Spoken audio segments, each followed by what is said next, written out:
Old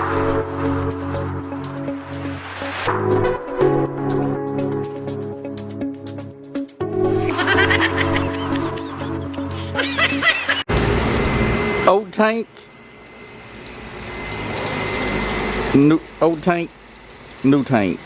Just got the new tank in today. That's galvanized, supposed to be, so it shouldn't rust. This one's not galvanized. That's all I could get before, and the damn thing costs more than that one. And I ordered this one from Japan. This one here's local. Costs more than that one.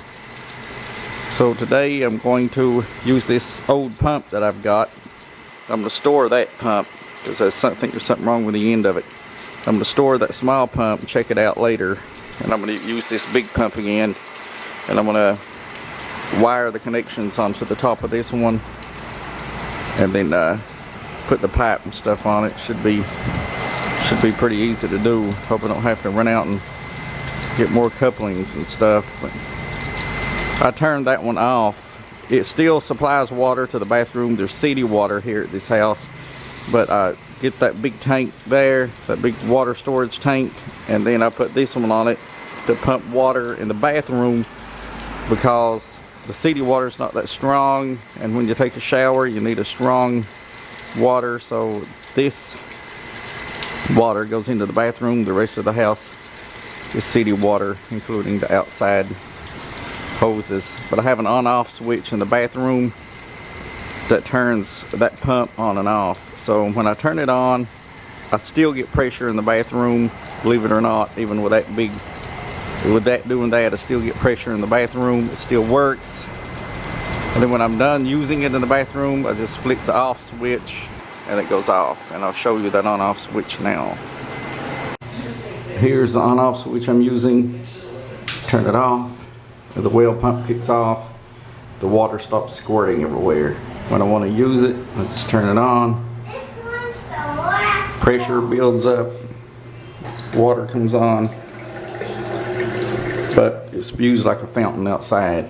So when I'm done using it, I turn it off. I run this up here. It's actually, this one goes through this room in here. It goes up the wall. I run it through here. Somewhere, when the hell did I run it?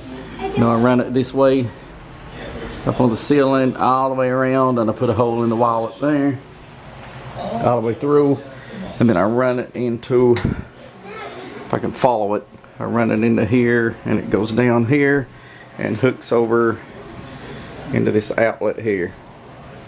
And that's what goes to the, no, I said that wrong, that don't go, it goes this way. See, I said that wrong. You don't hook into that outlet anymore. See, I'm a dumbass. I got that wrong. It goes through here, inside of the window, through that orange, which I didn't have enough orange, so now the wires are not covered, and all the way in there, and then out and into the bathroom. You're always supposed to cover stuff with that orange. Even when you're running electricals in your wall, it's supposed to be inside of that orange stuff, and it comes in different sizes. If you build a house and you don't run it through that orange stuff, you're stupid as hell, because that stops your house from catching on fire. Okay, there's the new tank. Everything hooked up. Got rid of the water faucet because that thing's too loose. I'm going to put one somewhere else. I may put it in the middle of this, fix it better. But there's the new tank. If it's galvanized, it'll last. If it's not, it won't. I put some little helping hands right here and here. That white stuff you see is grease. And I got it running up like that. Same way I had the other one running up and over. Plug this one, not using it. Plug that one on the bottom, I'm not using it. And plug this one on the side, I'm not using it. And the other one's got the pressure on it, and then on the other side, of course, is the water going in the bottom, fill the tank up, and then the water going in here, and then it's, or going this way rather, and then down and through that maze of pipes, and then back that way into the bathroom up there. And here's the big reservoir tank that's full of water. See, I don't got no big ball valve. I don't got no big ball valve in there. I've got that same kind that you use on a fish pond and stuff. Got a fish pond to keep the water clean. You want a outlet on the fish water. You want like a plug in the pond that slowly lets the water out, and then when the water drops, then that will kick on, put more water back in the pond, and then stop, and the water will slowly go out. And when it gets to a certain level, the way you set that thing, certain level, it'll come on again. That way your pond won't stagnate. Water out, water in. So, and those things are better than those ball valves, so a hell of a lot better.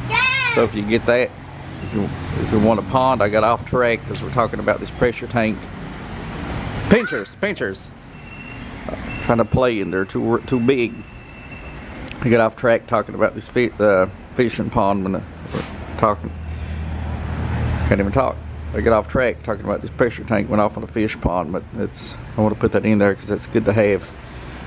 It's instead of a ball valve, that kind of valve's better, and irrigates your fish pond good. So this is finished. It's doing what it's supposed to do, and later on just check it for rust off and on and see what happens. It's got the bigger pump on it. Now big pump, small pump, that don't matter. It's going to do exactly the same thing. But this pump, that pump over there is just, I've got to take the end of it off. It was having problems on the very end of it, and I've got to take that off and take a seal. That's what's wrong with it. So it's messed up in it. But I'm going to use this big one again anyway. Just don't want to let it sit. When I was living in another house, I used this big one and that small one at the same time. Use the big one to pull water out of the ground just on a pipe, and then I used the small one to pump the water into the house. It had to be separate like that. One pulling water out of the ground and one putting it in the house, because the way the setup was, I had it fixed. It was better that way. So this is it. It's done. Hope you enjoyed the short view. I couldn't video it because you can see it's raining and wet. It's been raining. It was raining this morning. It's still raining now, but it's just drizzling a little. You can't see it. It does that, then it'll pick up, and then it does that, and it'll pick up. And I had to get this done. So I couldn't wait on it to stop raining because it's going to be raining the next couple of days. So I couldn't video it. And I was working at night time anyway. But that's it. I've got it. Just simple. Plug up the hose you're not using, and then hook your stuff up. Simple. Take the wiring off of the other one, wire it back up on this one the same way, wire it over here, put shrink wrap and stuff on it, because when I was I took this off because I didn't have to prime it the first time I used it, but then I had to take the pipe back apart because I think I forgot to glue one of them, and then had to re-glue it. It looked like it didn't have none on it. I think I forgot to glue it, and I had to prime it the second time, so I had to take this off. So all that water comes shooting out of there and raining back down on top of all of this. So this was soaking wet with water. That's why you want to heat shrink that stuff.